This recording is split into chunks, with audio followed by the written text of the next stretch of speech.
Welcome to the NAHA webinar brought to you by the National Association for Holistic Aromatherapy. To learn more about NAHA, please visit www.naha.org. Tonight's presentation topic is when to use dilutants, dispersants, antioxidants, and preservatives with aromatherapy blending. This educational webinar is being presented by Kayla Fioravanti. Kayla is the co-founder of Ology Essentials and is an award-winning author, certified aromatherapist, and cosmetic formulator. She is the author of The Art, Science, and Business of Aromatherapy and the co-author of the Amazon #1 new release, The Unspoken Truth About Essential Oils. Kayla is also a NAHA approved educator, and you can find out more about her course program on the NAHA website, as well as learning more about Kayla at her website at www.ologyessentials.com. And I'd like to just take a moment and welcome Kayla for being here this evening and presenting on this really important topic that I think is really timely for you, those of you that are on social media. This is like a hot topic about what do we need to put into our aromatherapy blends to ensure that they are made for safe use topically. And Kayla has a lot of experience in this. And for those of you that are not aware of who she is and how long she's been in aromatherapy, she's going to start by sharing a little bit of that. But I also wanted to share a little personal experience of how I met Kayla over 14 years ago at a NAHA conference in Virginia. And her husband, Dennis, had Essential Wholesale. It was a big company that they started. And they were at our trade show, and I walked in and they had the most incredible display with all these amazing samples of products. And it was just so great because back then they were even turning people on to the importance of formulating aromatherapy products safely. So with that said, Kayla, thank you for being here and presenting on this important topic, especially during crazy weather. So we appreciate you being here, and you can go ahead and get started. Okay, thank you so much, Kelly, for having me. And when I announced in December that I was re-entering the industry, Kelly was one of the first people to reach out to me and say, okay, our first opening for a webinar is in September. Can I book you? So that was really quite a thrill as I was re-entering. So over the years, I've formulated for thousands of companies. I've been in the natural personal care industry. That has been my specialty. And the requests that I've been asked have been as wide-ranging as asking for our people to speak nicely to the water during the manufacturing process, or to come up with colors that are outrageous with totally natural ingredients. We've also met some of the strictest organic standards, all the way to having people want something totally naturally preserved, completely naturally emulsified, with a 5-year shelf life, which once upon a time in the natural and in the cosmetic field, people were like, no way, it can't be done. But it can. It just takes a lot of careful planning, really knowing who your consumer is, and having the consumer at the heart of your formulation process. So some of you would remember me from my days as the founder of Essential Wholesale, where I formulated all the bulk bases that we had during that time frame, and I did all the custom formulations for hundreds of different companies. My entire journey, though, in the aromatherapy and natural world started when I became an accidental aromatherapist. My son in 1998 had developed a stubborn case of ringworm, and absolutely nothing would cure it. I did over-the-counter medicines. I went to the doctor and got a prescription. And we were living in Edmond, Oklahoma, where a health food store for us was like, they were few and far between. And I found this teeny tiny little store and went in there and started reading the books to try and find something natural that would help him. Now, I was super apprehensive because I'm allergic to to fragrances. So when I found everything's pointing to tea tree essential oil, I was like, yeah, no way, that's going to make me sick. But my son's ringworm was like, it had been so persistent that I decided to buy the little bottle of tea tree. And what I found was that not only did my son's ringworm get cured in 3 days, but it didn't trigger an allergic reaction in me. And so I was fascinated, which for me meant that I went to the library and checked out every single aromatherapy book that was in there, and I ordered the ones that were not in stock as well. I was absolutely hooked. So that tea tree ended up turning into Christmas gifts that we made soap with it. And with that, my husband was like, hey, we should throw reorder forms in there in case people like it. And not only did people like it, but they also told other people about it. So they bought it, they passed on the information, and this is way before the internet was huge. So it was like a little mail order product line that we were doing. And that ended up morphing into a party plan, which expanded greatly. We were doing all these custom essential oil blends because by this time I had become a certified aromatherapist.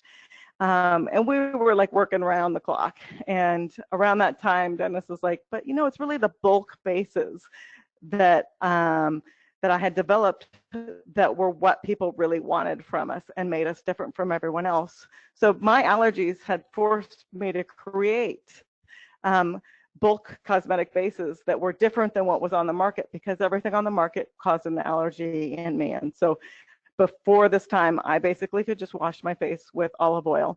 And so I ended up going to the library with all the kids in tow, and I read all the patents on chemical cosmetics.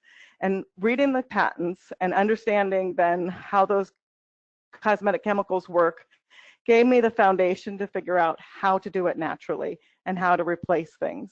And so I called a whole lot of companies, asked them a lot of questions, and got samples of ingredients and experimented and ended up figuring it out. And Essential Wholesale was just in the right place at the right time. The natural industry was taking off, and we quickly moved from a 600 square foot facility that when we moved into it, I figured, well, if we fail, we could live here. And then we moved to a 1,000 square foot facility. And then we were within 5 months unable to move around the building without climbing over drums of product. So then from there, we moved to a 10,000 square foot facility. And eventually, when we sold Essential Wholesale in 2011, we were in a 30,000 square foot facility, and we were bursting at the seams again. The new owners moved Essential Wholesale to a 55,000 square foot facility and are currently housed in that size. So in 2011, when we sold Essential Wholesale, I took a hiatus. But in 2017, when my non-compete ended, I was able to re-enter the industry. And I re-entered with Ology Essentials, where I offer aromatherapy certification and custom formulating and CBD and a whole bunch of different, and essential oils, a whole lot of things are going on in that. And what's really fun about it is that everything's come full circle again. My son, who was the one who had the ringworm, is now my business partner in Ology Essentials, along with his wife and a few other partners. And so it's really fun to come full circle from having my son there. I was homeschooling when we got started, and he was super active in the growth of Essential Wholesale, worked there for many years, and then now today to be partners is a really exciting thing. So tonight I'm going to cover how to determine the right ingredients to use based on your intended market. Because I could teach you all about these ingredients that are usable, but if they're against your market, then it won't be very useful to you. So I want to talk about how you need to check those things. The use of dispersants, dilutants, antioxidants, and preservatives with essential oils, and then finally some tips that will help you make sure that your products don't end up deemed adulterated by the FDA. The starting point for every formula is basically to know the needs of your target audience. It's just pointless to make a decision about a cosmetic ingredient in a formula without first considering the expectations of your target audience. I can tell you all about polysorbate 20 and how it will disperse essential oils really effectively into water for you to create a body mist. But if your target audience would not come within a mile of a product containing polysorbate 20, then I've misdirected you. So first we need to consider some of the standards that are vital to you and your target audience. So does your product need to be organic certified? Do you have the facility to do that? If not, do you want to be better than organic so you could meet or beat the organic standards? That's where I am right now with my company. Ology Essentials will be moving into a brand new 17,000 square foot facility in the summer of 2019. And it'll be, at the time, built to meet organic certification and go through all that process. But in the meantime, I can only beat those standards. So for us, how we do that is, the organic standards is that a crop must be 7 years free of pesticides and all that sort of thing. So ours must be 10 years. So you basically pick some things that are really important to you in that standard process, and those are the things that you make sure that your product either meets or beats. You can set them to go above and beyond so that when somebody says, are you organic certified, your answer isn't just no, it's no. However, we do go above and beyond the organic standards. So you can find all the standards at the links that I provided on this slide.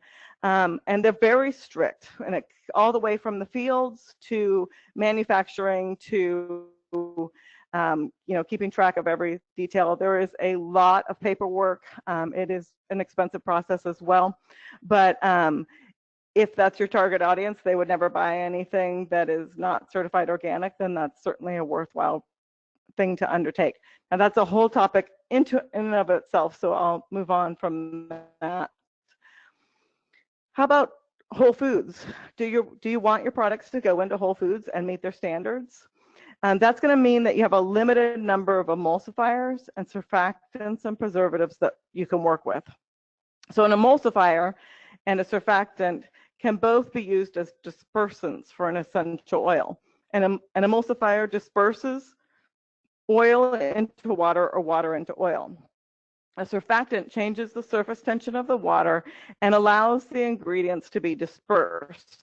They can be either hydrophilic, which is water loving, or lipophilic, which is oil loving, which gives them the ability to reduce the tension of the water and the oil in the formula.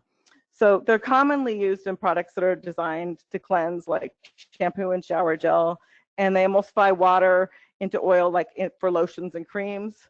And in these cases, I recommend starting with a already finished cosmetic base, because there's a whole lot more to that, including the preservative system and getting all that correctly. You can also use a surfactant to solubilize into a product. Something like polysorbate solubilizes essential oils into something like a toner or a body mist, any kind of water-based product like that. Basically, it all depends on what you're trying to get as a finished product as well. Some of the products that are body mist, toners, things like that, those are more doable with coming up with a preservative system. But once you add heat and use emulsifying wax and all sorts of different things, you end up with a whole different ball of wax. So in that case, I recommend, if you're really wanting a product that's whole food certified, you go find a cosmetic base that's already available and formulated, or you have somebody formulate it specifically for you, and making sure that it's going to be stable. Because what really matters is that your product be able to ship across the country, be able to sit on a shelf and stay stable, and have a proven track record of doing that. All the ingredients have to be plant-based. They have to be naturally derived, and they can't be from petroleum. And they have to have a really gentle preservative system. They're quite possible to meet. All the standards are very doable, but you have to know it before you get started. There's a list that Whole Foods provides of 400 unacceptable ingredients that must be avoided if you want your product to be considered by Whole Foods. So I've provided that link for you so you can go look at that. Other standards to consider is, do you want your product to be non-GMO verified? This would mean that you have your facilities, your products, your ingredients, everything have to be verified by the non-GMO project. You can also just have a non-GMO product that isn't verified as well. That's totally possible to do. A lot of consumers like the transparency that's caused when you're doing something like being verified by the non-GMO project. Now, another standard you could look at is EcoCert. And do you want to be EcoCert for natural, or do you want to be EcoCert for organic and natural? They have two different standard levels. To meet any of the standards, you have to be absent of GMOs, paraben-free, no phenoxyethanol, you can't use nanoparticles. There's no silicone allowed in any products or PEGs, no synthetic perfumes and dyes, animal-derived ingredients can't be there unless they're like milk or honey, something like that that doesn't harm the animal, but you couldn't have emu oil or something like that. And then your packaging has to be biodegradable and recyclable in nature. So the organic standard, so you've got these two different levels that you can do it. You can hit the natural and organic standard, which has a 95% of all of the product has to be plant-based ingredients and a minimum of 10% that come from organic farming, which that is significantly lower on the organic level than if you were going for the USDA's organic, because your very lowest is 70 at one of their lowest standards, 70% organic and 95%. They have a couple different levels when it comes to the USDA. And so if you were unable to create a formula that would fit those needs, a EcoCert certification might be the better option for you. And then there's also the natural EcoCert cosmetic label, which have 50% minimum of plant-based ingredients and 5% have to be organic. That's a very, very doable standard to meet. Most definitely, if you're looking for natural, that's a doable standard.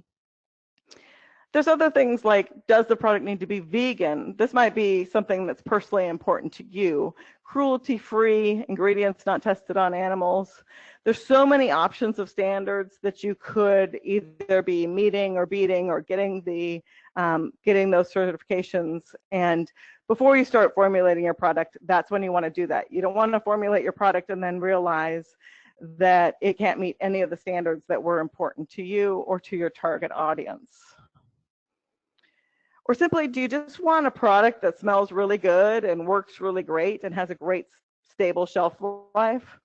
This is a viable option. The vast majority of consumers fall within the camp of looking for something that looks pretty, it has really great packaging, they like how it smells, and something about it makes them feel that they need it. So there's nothing wrong with going with that sort of as your basic standard as well, because there's a huge target audience within that concept of just making it smell good, look good, totally safe, stable, all that sort of thing. So how do you find the information to make sure that when you're formulating, you don't miss any of these standards? So every one of the standardizations that I already listed and ones that I didn't even think of, they all have a website that tells you exactly what's not acceptable in their standardization.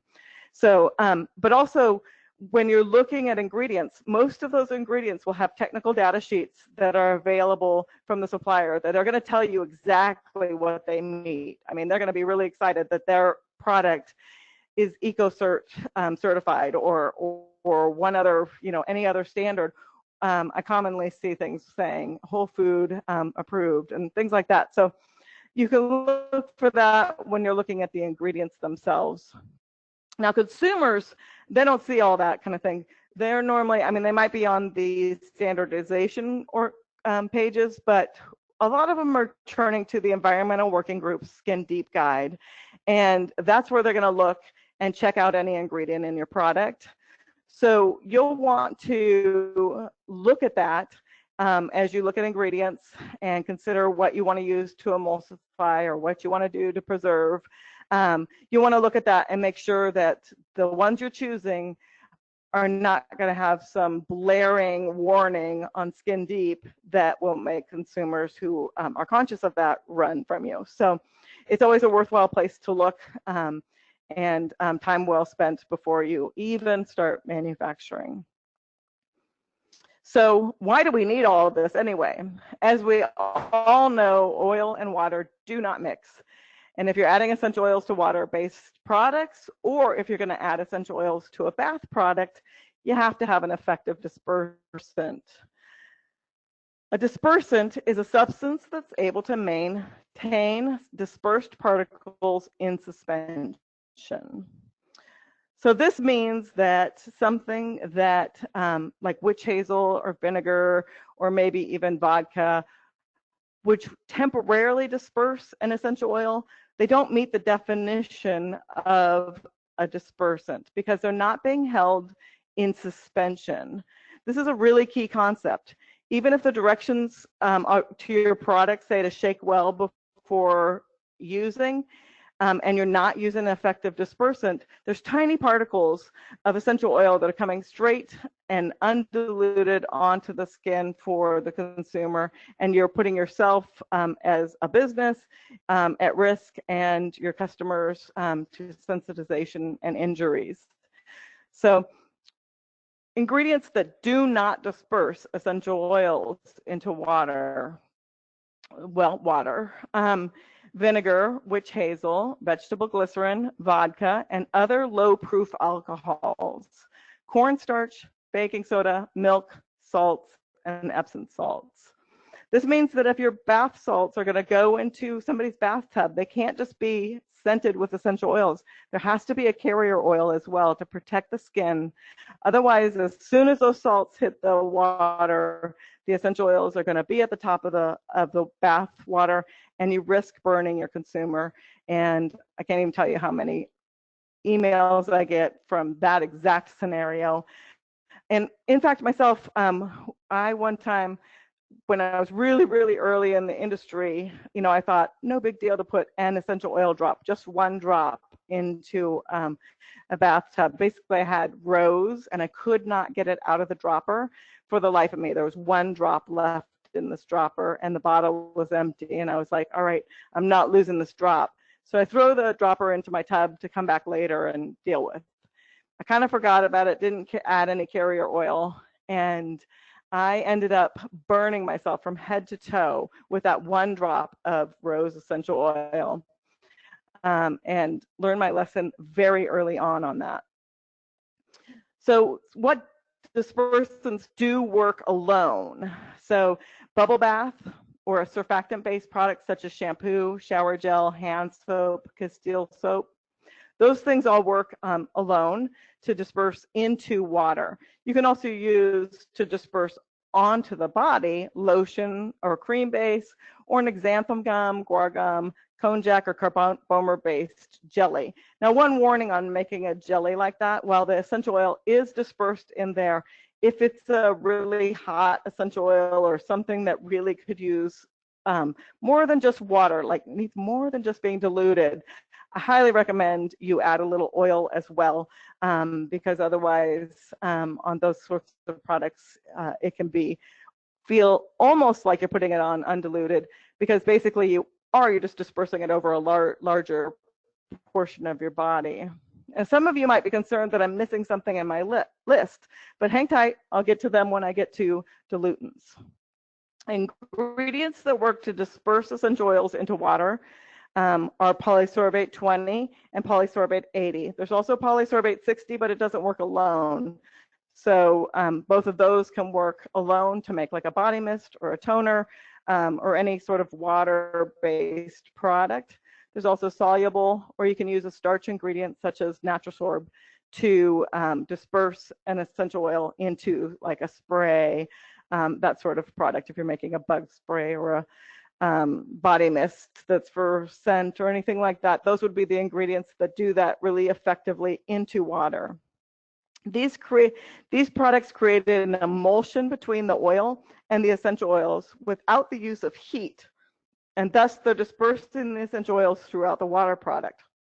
I'm pointing out the fact that it's done without the use of heat because I'm leaving out a large list of emulsifying wax that can be used to make a lotion or cream, because that topic of formulating lotions and creams is far too large to address in a 1-hour seminar. I mean, I think it'd be like a multi-hour, multi-week course. So in this case, when I'm talking about products that are made with emulsifying wax, I'm pointing you towards a already finished lotion and already finished cream that has been properly preserved and is totally stable. And I'm not talking about, so that's why you don't see emulsifying wax just listed as a possible dispersant. So clinical aromatherapist Sharon Becker did a fabulous job doing a video using German chamomile essential oil, and she added it to several ingredients that historically and all over the web you will see people recommending these ingredients. But they're historically believed to be effective dispersants, but they're not, some of them are not effective whatsoever. And her video does a fabulous job of doing that. She gave me permission to use her image on this. But you'll see that a large variety of them on that second row, they failed. So what she used is fractionated coconut oil, water, vinegar, white vinegar, witch hazel, 80 proof vodka, 91% alcohol, isopropyl alcohol, and Everclear. So the ones that failed are high proof alcohols. I mean, the ones that passed are high proof alcohols like the isopropyl at 91% and Everclear. The ones that failed, though, you'll see vodka just slightly lower, only 11% less fails as to disperse. Witch hazel always fails, and you'll see formulas and recipes all over the place saying to make a bug spray using witch hazel and no emulsifier of any kind. Now, one of the reasons you might want to use witch hazel, but you would want to use it with polysorbate or something like that that would help combine them, is because witch hazel is 14% alcohol, so it's going to stay preserved. So that's why people see it and go, I want to use that because my product is already stable. But since the essential oil isn't emulsifying through there, it's not whatsoever dispersed, then it's not effective. So you can find the video from Shannon at these various locations on YouTube, Facebook, and her website. I highly recommend watching this video and sharing it because there's so much misinformation out there, and we all need to do our part in sharing truth and the right information. I know some people end up with angry people, like they get angry because you shared a truth, which is crazy. Just share the truth and don't worry about people getting angry at you. So dilutants. A dilutant is a diluting agent. In aromatherapy, diluting agents are used to dilute the concentration of an essential oil to a safe use. These are ingredients that some people may have thought I was leaving out in the dispersant category. While they do disperse in the given product, they don't disperse into water, so they fall better under the dilutant category. Examples of effective dilutants include a carrier oil, butters like shea butter, cocoa butter, kokum butter, all those sorts of things, a finished lotion or cream, high proof alcohol, which technically is actually a solvent, but we're not doing that here, so I thought I'd put it in anyway, such as like 91% isopropyl alcohol, Everclear, or 190 proof alcohol, such as organic grape alcohol. You can also use perfumer's alcohol. These all work as effective dilutants, but also things like a finished product, an ointment, a salve, or a balm. Those end up working as a dilutant as well. You're just using you're coming up with a formula with oils, carrier oils, butters, and maybe beeswax, or if you're going vegan, carnauba wax, something like that. So those are all great dilutants. One that you may not be familiar with is turkey red. It's also known as sulfonated castor oil. What's great about it is that it actually disperses, it's soluble in water, even though it's an oil, and so it cleans up really nicely in your tub, and it actually disperses the essential oils into the water. Castor oil, this turkey red, is sulfonated castor oil, which is created by adding sulfuric acid to castor oil, and the resulting oil is water soluble. The importance of using a dilutant has been proven over and over again. I think the very best list of the safe dilution percentages for diluting your essential oils can be found in the Essential Oil Safety book by Robert Tisserand and Rodney Young. If you're making products using essential oils, then the Essential Oil Safety Guide or Safety should be in your library, and it should be one of your most referenced books. I think it's one of those key elements as an aromatherapist to have, and I do not make any money for selling Robert's book. I use mine all the time. I double check everything, even things I've known before. I'll double check just to make sure that nothing changed, since like I learned a lot of this stuff 20 years ago, and some of it 10 years ago. So when I want to go back to an essential oil that I'm totally familiar with, I'm still going to go back to Robert's book because it's updated, it's new, and the information is vital. And sometimes, like if something is like in the book, it said something like, you know, not much safety data done, I might go look and see if he said something recently about it as well, because he's still very active in the field. If you choose to ignore the importance of dilutions and dispersants, you're risking the health and well-being of your consumers, and your insurance company would drop you in a second if they find out about it. Since I wrote a blog post in 2014 that went viral on safety, I received hundreds and hundreds of emails from injured people.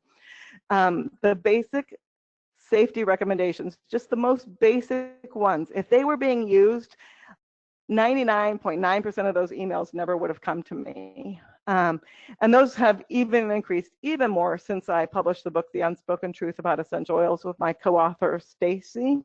And we also had the dream team of contributors with Dr. Robert Pappas, Robert Tisserand, Martin Watt, Scylla Shepherd-Hanger. All those people contributed a piece to the book, and that all has increased my inbox significantly. And I get all these reports, and I'm not even a reporting agency. Like, there's all kinds of people. Scylla has a place, Robert has a place, everybody's got places where you can report.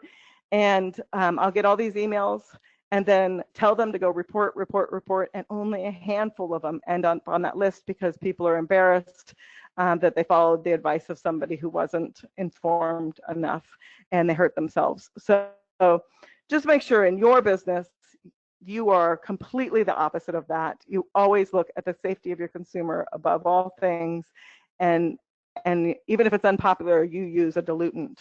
So don't dismiss that. It's just so important.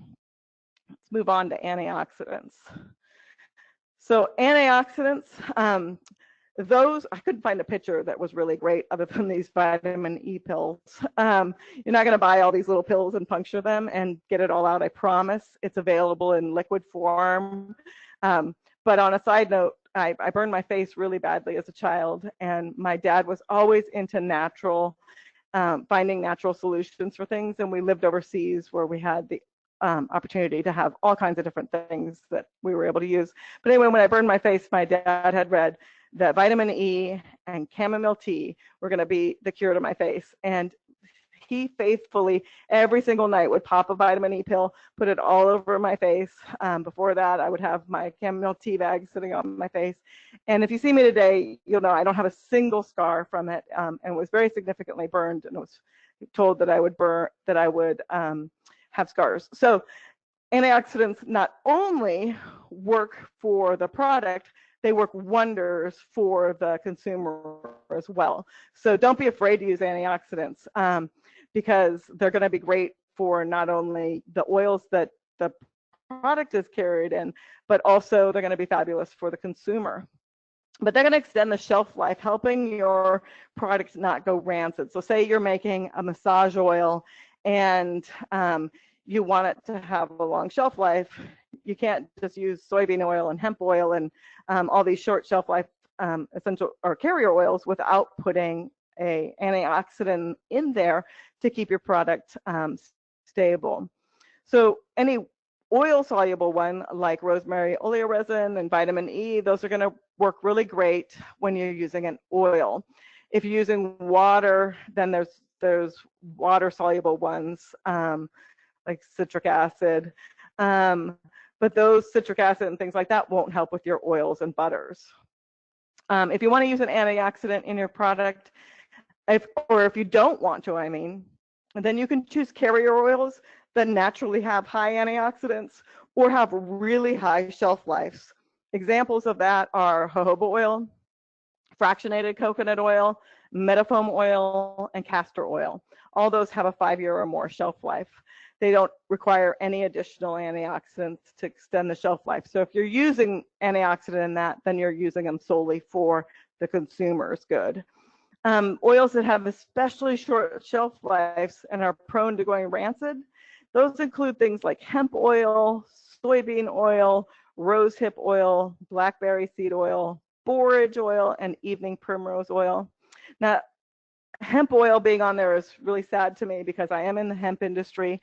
But in reality, hemp oil does have a 3 to 6 month shelf life from the time it hits the air, and that's with refrigeration. One of the first questions, if somebody comes to me, and I do a lot of formulation consulting with people who have, preservative problems with their product, the very first thing I'll ask is, well, what oils do you have in there? And if they've got hemp oil in there or rose hip or something like that, that can be a trigger that makes me go, all right, we got to look at that, because we had several cases where like every product, we checked the preservative system of every single product that we ever manufactured. And the only ones that consistently would have trouble would be ones that had hemp in them. And we were pretty good about keeping rose hip low enough to make sure that it didn't do that kind of thing in a water-based product. So let's talk about preservatives. I know this is like one of those topics. It's actually so huge that I could talk on this for like 5 hours. But since we're just talking about dispersing essential oils, we have to touch on the water activity. And basically, bacteria is a fact of life in cosmetics. And even if it contains just a trace of water, then that's the perfect breeding ground for things like fungi, yeast, and mold to grow. So every product that doesn't contain some sort of broad spectrum preservative or some kind of broad spectrum preservative blend, it has a 3-day shelf life or less. It starts to go bad almost immediately, and that's even if you have it in the refrigerator, and even if you use essential oils. In fact, my daughter one time did a test for, she was doing the science fair, and so for the science fair, she made a lotion with no preservatives and really high levels of tea tree essential oils. So we made this lotion from scratch, put the tea tree in there, and put them in the incubator, and they failed within the first 24 hours in the incubator. So even when you're using things that are considered to would be self-preserving in an oil product, in a water product, it isn't. Water changes everything. So the hard truth basically is that there's no such thing as a safe preservative-free cosmetic. There might be creative ways of coming up with that broad spectrum preservative system that are natural, that can fit organic standards and can fit all sorts of the standards that we talked about before, but there's no such thing as it being preservative free. They're either not disclosing their ingredient list, or the product has something growing in it that you don't see. So bacteria requires the water to support, and just even with a little tiny bit, it will grow like crazy. So broad spectrum preservative, what that means is that the preservative is designed to protect against bacteria, yeast, and fungi in your product. You might think that a product, you might be like, yeah, I've been making product forever and it always looks fine. It's totally good. I've never seen anything grow in it, but that's not really the case. Unfortunately, I've over the years tested a ton of product, and people are like, look at it, it's fine, it smells fine, everything's okay. And we put it in the incubator, we run a micro test, or challenge test it, and it fails quickly and epically. Matter of fact, I just worked on a preservative product for a product that is already out on the market, and they decided they had learned a little bit about how important preservatives were, so they contacted me, hired me to fix their preservative system, and they were like, but first, will you just check it and see if it's okay? And it failed so fast. I mean, it didn't even take 24 hours in the incubator before there was just massive growth on the plates. So don't ever assume that that you don't need them. So why preservatives? Well, because David Steinberg, he's a cosmetic formulator, kind of does all the chemical side of things, but he's a great resource.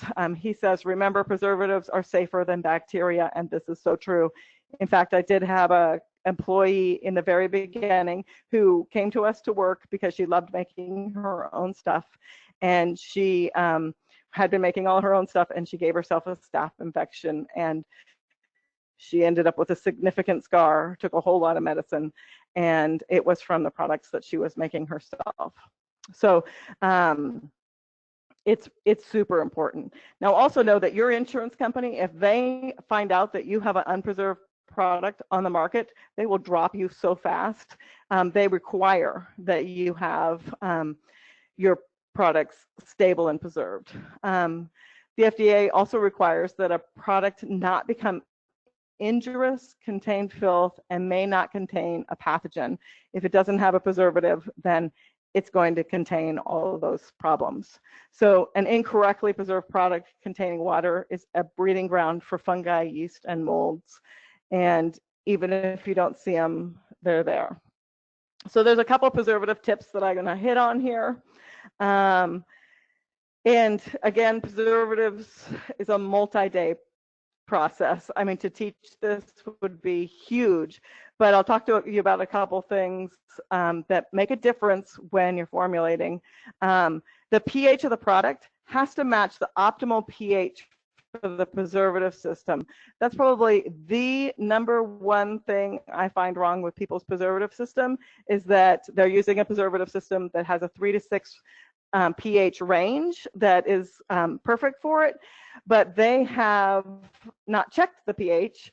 So so their product is, when I check it, it's a 7.5, and their product's failing because the preservative doesn't work in that level. So this is really key. At Essential Wholesale, I always wanted a t-shirt that says check the pH. Like, they'd be like, something's wrong, things are falling apart, this isn't working, that's not working. I'm like, check the pH, check the pH.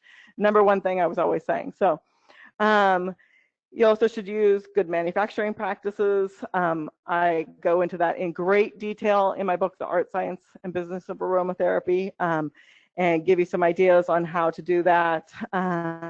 It's a doable thing. It's one of those things that when we got started, Dennis was insistent that we did it, and I was like, but I have to wear a hairnet and gloves, and anyway, now I never touch a product without doing that. So it's a little bit of a learning curve, but it's good. So if you're making like a surfactant, you need to know, you know, a shower gel, shampoo, that sort of thing. You need to know if the preservative system, what kind of, if it's an ionic, a non-ionic, cationic, I don't even know if I'm saying them right, system, you need to know that, because some preservatives don't work in different systems, and that is vital to know up front. And then some preservatives can't work alone. They have to be used with others. So a really great example, when we, back in the day, when everyone had to leave the parabens in the behind, we had to come up with new preservative systems. And Phenoxyethanol was the one that a lot of people were feeling like was a really good one. So I played with that and it kept failing, And so then I added a chelating agent, which again is another subject, but a chelating agent binds up the magnesium in your product, which causes so that bacteria can't grow. So once I added a chelating agent, then phenoxyethanol worked great. Before that, it kept failing over and over again. You also need to know what temperatures a preservative should be added. If you add it too hot, too cold, you can be ruining it. There's also things that can happen, like you could choose a preservative system and then find out which, in some of our experiments, we experimented with set-aside, and we had a customer who wanted to use it. We did a whole bunch of test batches that all ran great.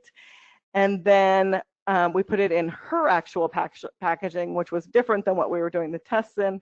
Never did that again. This was where we learned.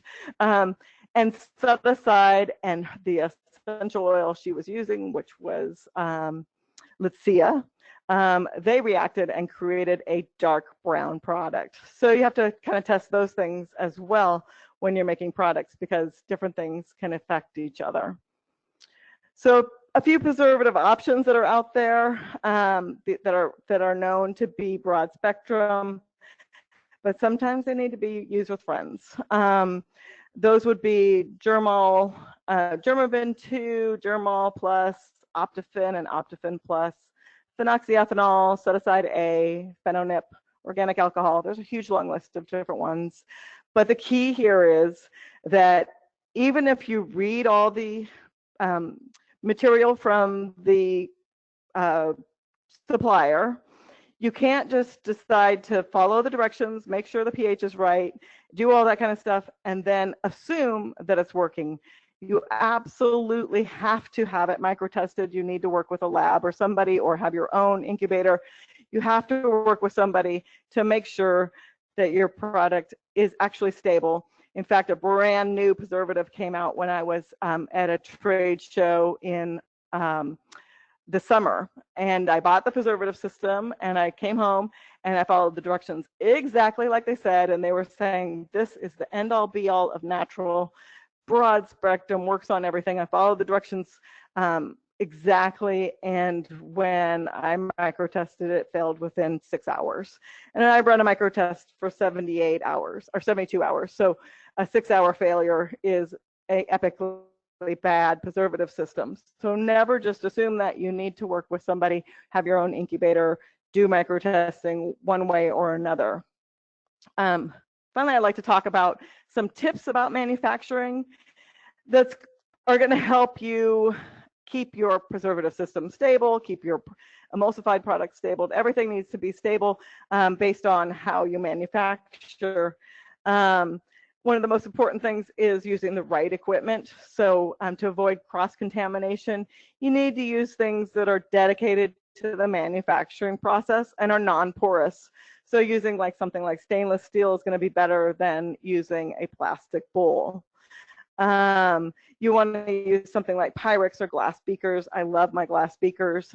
In fact, I think when we move into another house, I'm going to use glass beakers as my drinking cups, just because I love them so much. They're so stable, they hold up to heat, they hold up to cold, and they just look cool. So whenever possible, you want to make sure that the product you're using can't go absorbed into the thing you're mixing it in, because this is going to cause the next product to come to be contaminated by what you just made. So another key thing that you need is an accurate scale, because otherwise your product is different every single time.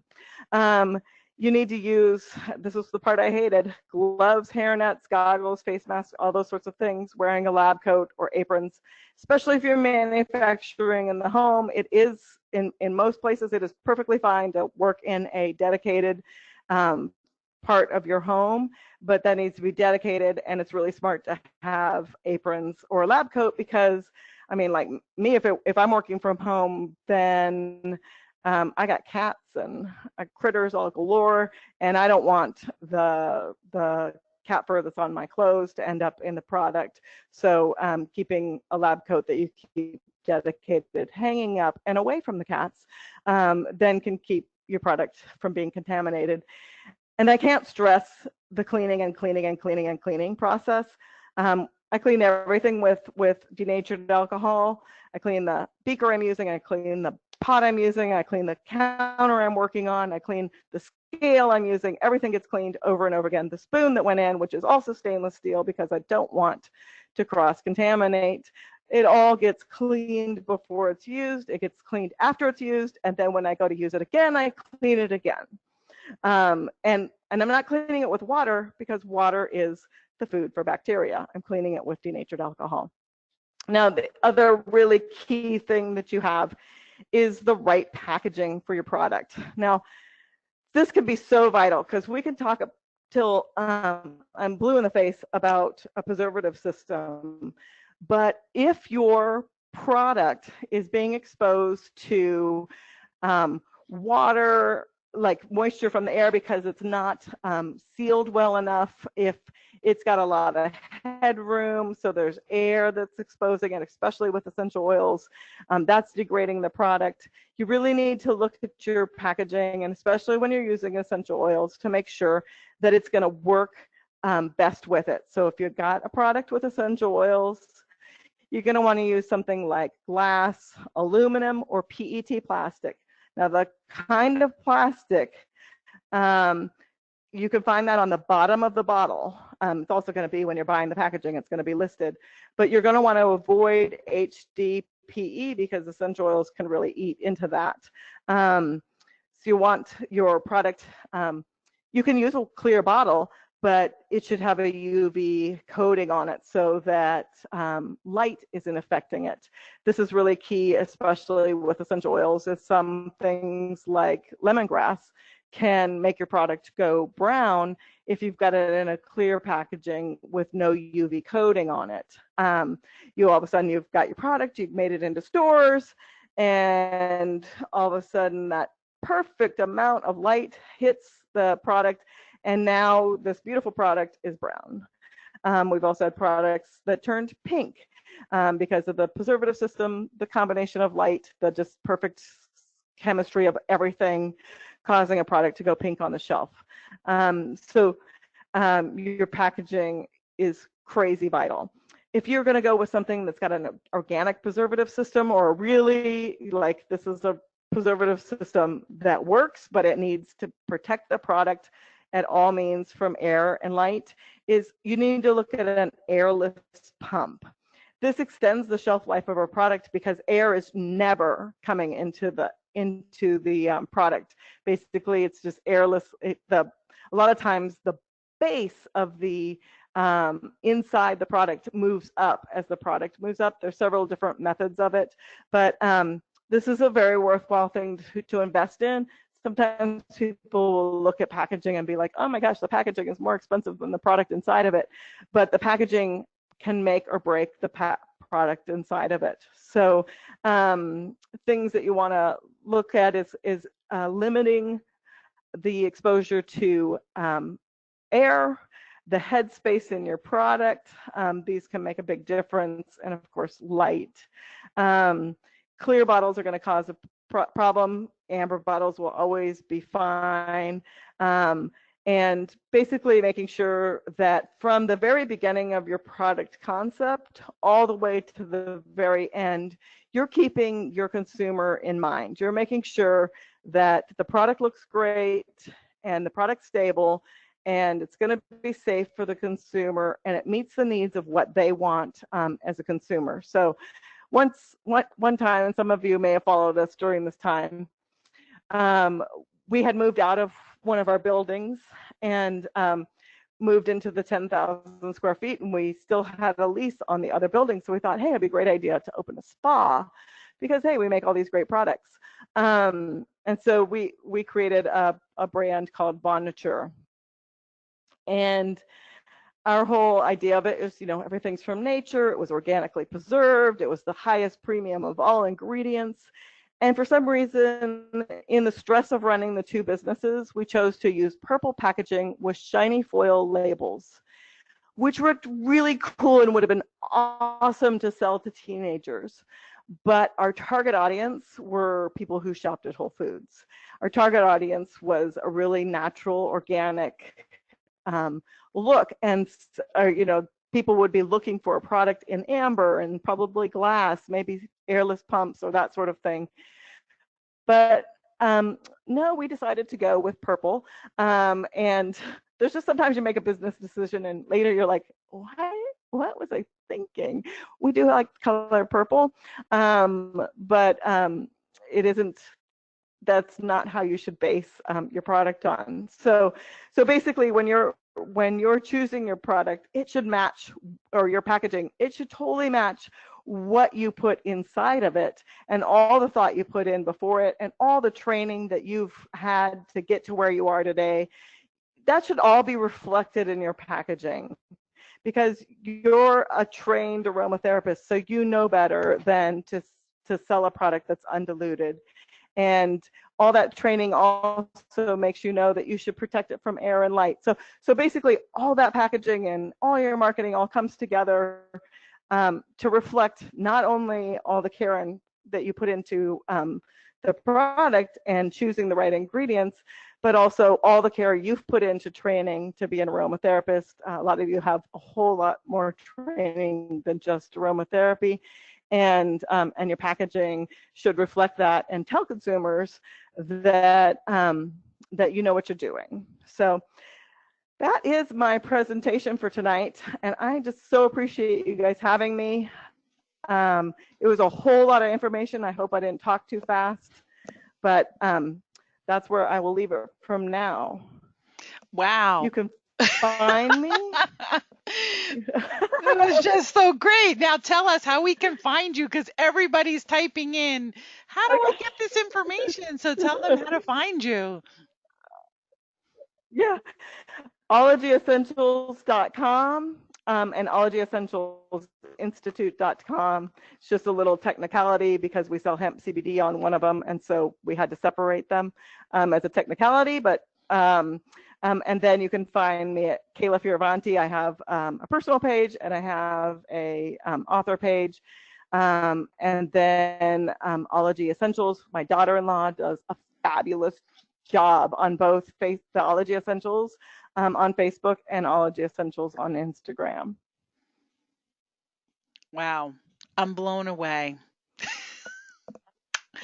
You left me like speechless here, which is unusual for me. Thank you so much, Kayla. Wow. I mean, this was like, it was so good because there are so many new people in aromatherapy that need to have this information. And there are also a lot of veteran people like myself in aromatherapy that need to be either reminded about this or just have a refresher. The entire time when you kept saying, well, this topic could be a 5-hour class, and my whole head is thinking, I hope she's going to be teaching these type of classes in the future. And I know we're definitely going to have you back for more webinars, but I also wanted to let the listeners know that Kayla is now one of our regular contributing authors to the NAHA Aromatherapy Journal. And the next journal coming out will have a article that she wrote all about labeling, which is just as important as what you put in the bottle, but also what you have on the outside of the bottle to let people know. So again, thank you so much. We really, really appreciate the incredible wealth of knowledge. And I know that people that listen to this later are really going to benefit from it as well. So thank you so much.